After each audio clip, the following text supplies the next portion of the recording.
তোমার ওই আমি ভারত হতে কান্দি তোমার আশিক দিওয়ানা আমি ভারত হতে কান্দি তোমার আশিক দিওয়ানা দেখবো কবে ওই মনজারে গুলজারে মদিনা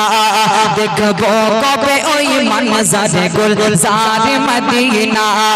এ খতব রসুল ফখরে উম্মাম শাহ মদিনা এ খতব রসুল ফখরে উম্মাম শাহ মদিনা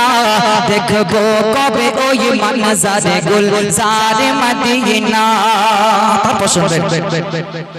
তোমার হাতে গড়া মসজিদ কুবা মসজিদ নববী ও তোমার হাতে গড়া মসজিদ কুবা মসজিদ নববী যে মিম্বরেতে করতে বয়ান করতে ইমামতি তোমার হাতে গড়া